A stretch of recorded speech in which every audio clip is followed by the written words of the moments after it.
Today I'm privileged to be visiting with 4 members from our church. Our purpose in mind today is to capture as much of the history of the church as we possibly can. If you will reflect on 145 years, that's a long time. And you can imagine, for obvious reasons, we do not have a well-documented history of the church. But with our members today, former leaders and current leaders of the church, we will attempt to document as much of that history as possible. If you want to follow me with your mind's eye, I'd like for you to view the levee and remember that not as a levee, but as a dusty, sandy road.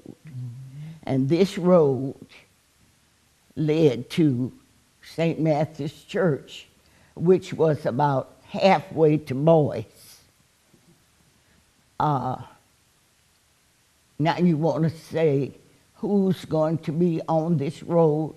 Many of them were church members traveling in wagons pulled by horses, buggies, riding horsebacks, and walking, trying to get to St. Matthew's Church. And there they would find a small church, mostly built from pickets, but they were happy people. They were farmers, sharecroppers, had little or no money, had very little schooling. The church was the school. The children went to church there on Sunday, and they went to school there on Monday. And teachers came in from outer cities to the country to teach the children. When I came in 42, the church didn't have no restroom, didn't have no kitchens, didn't have no classroom for the classes. We had to have each class in the sanctuary. We didn't have a pastor study. Pastors had to study behind the pulpit. That was when Reverend Magruder was here. After Reverend Magruder passed, Reverend Smith came in. He said, "You see that over there?" I said, "Yeah." He said, "That would be a beautiful place over there for a church." I said, "It sure would, Rev. It'd definitely be a beautiful place." So God fixed it so. When Reverend Green got here, God answered Reverend Smith's prayer.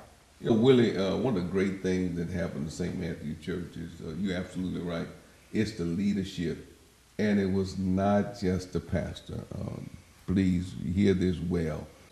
One of the blessings is Reverend P.H. Magruder was family members of ours who served 45 years. And he served till he died.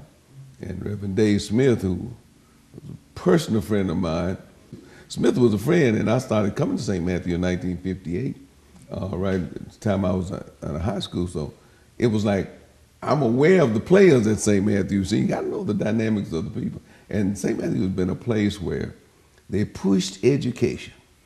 The spirit in this church and the spirit of the people in this community, they would love you. They would help you feel at home. They would make you welcome. They would share. And most of all, they were not petty. They major in major things, and they allow people to develop their gift. They help people to develop their gift. So this church is the only church I know with a kids' bank. You know, I've often heard you talk about the leadership in this church, how it impacts the rest of the community. Let's brag on our members. Well, let's just tell the truth. See, it sounds like bragging, but it's the truth. Let's start with you. You're a Hall of Famer businessman from Grambling State University. Then we got Rod Hill, engineer. Now they have the STEM program at church. These guys are really taking it. He's a Hall of Famer at Southern University in academics and athletics. Back in '84, when Johnny Bernardo come here, our goal with her was creating in this church 100 independent business people, and we have not stopped. This church have a lot of independent business people. In the short period that I've been here, we've experienced 16% growth. We've had over 14 baptisms. And that speaks volume that God is continuing to do a work. We are blessed with 15 ministries and committees, and each of them are reaching out in their ways to help those that are part of this body as well as this community to fulfill what God has called them to do. But walk with me in the expansion of our vision. Here's what it says: to create generationally relevant ministries that create opportunities of growth for all in the areas of Christian walk, knowledge of God's word, prayer, evangelism, and faith. Also, to develop biblically centered ministries to serve in this season to which God, follow me now, honors and work through to meet the needs of this generation and to bring glory unto himself. What we simply believe is that, 1, we follow God. 2, we do what God say do.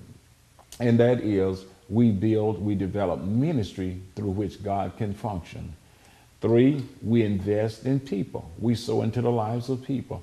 And 4, we get out of the way and let God work. We will be focusing on enhancing youth ministry, initiation of our family ministry to meet some of the demands of our young adults today. You have heard the early history, the recent history, and also the vision from Pastor Jackson as to where we are going in the future. I want to thank each of the panelists for sharing with us some of the important historical events that they experienced during their tenure as members and also as pastors of St. Matthew.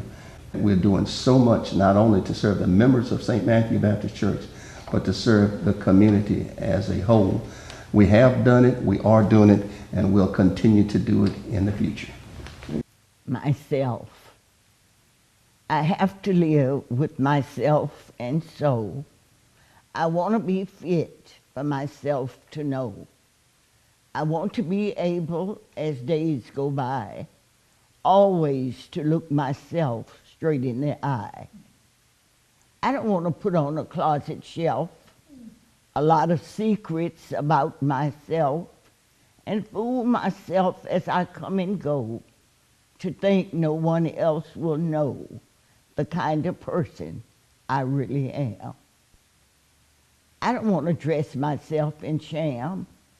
I want to go out with my head erect. I want to deserve all men's respect. For a year in this world of struggle and self, I want to be able to like myself. I can't hide myself from me. I see what others may never see. I know what others may never know. I can't hide myself, and so whatever happens, I want to be self-respected and conscience free.